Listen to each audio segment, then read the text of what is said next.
Once your production program is complete, it's time to start entering what you've found out into the income section of your cash flow budget.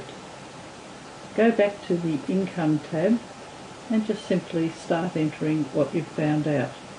You'll remember that we found that they grow wheat, and so we can enter wheat in under crops, and we also found that their income was going to be $333,000 expected to be received in December.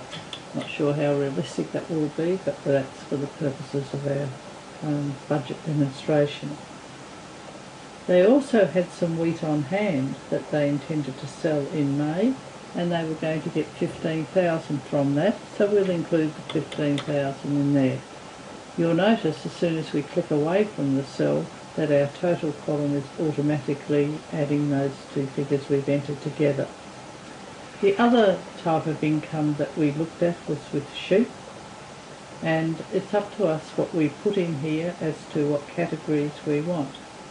But we might just have something like, if we want to see our lamb sales, so we might have lambs, and those were being sold in January, February and March for a total of $56,000. In the absence of anything else, we just generally divide that fairly equally over the 3 months. So what I know is that 56,000 divided by 3 is roughly about 18,000 a month. Apart from that, put 18,000 into February, and the 20,000 into March will give me the total of 56,000. You can see that we're estimating when it will be received, and that can be altered if better information becomes available. The other income we have coming from sheep are the Casper age ewes, so I'll make note of those, and we're expecting to get 30,000 in February from those. Don't forget our wool, and so we will include our wool sales, and we're expecting to get 121,000, and shearing was in November, so my expectation would be that in the absence of anything else, we would put into December income. So 121,283 is our calculation. Now that is the only income we had from the production program. It may be in talking to them that someone might work, so we may have J. Smith wages, showing that there's some off-farm work, and maybe there's $1,000 per month from that. We can simply drag to copy that across. Down the very bottom we can see now that our total income for each month is being totalled, and obviously most of our income is coming in December with those wheat and wool sales. Very lumpy sort of income.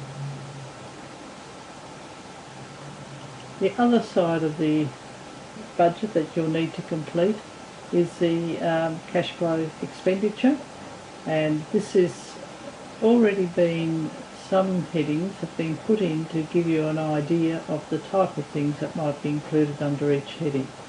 However, you can change any of these headings to what you want. Now the idea here is simply to work through the headings and to allocate the likely expenditure against the correct month. If you are working with a business that you're not sure of, the best place to get the headings from is from their profit and loss that the accountant prepared the previous year. However, most businesses have a budget that is done from year to year, and these headings have been worked out in previous years and normally quite appropriate to continue on with them. When you've entered all the expenses in, if you come down to the bottom and enter the opening overdraft balance at this point here, and let's say their balance for the beginning of January was minus 40,000, meaning they were 40,000 in the red. We enter it at that point, and you'll notice it's picked up over here and used in the calculation. let's assume their overdraft interest rate is 10.5%. And that then will be used to calculate overdraft interest along this line here.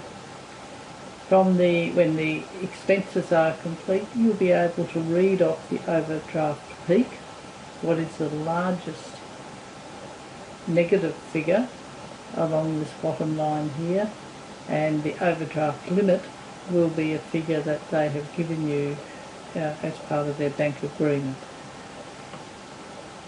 That's basically all there is to it. I can leave that, I think, up to you to complete the expenditure page.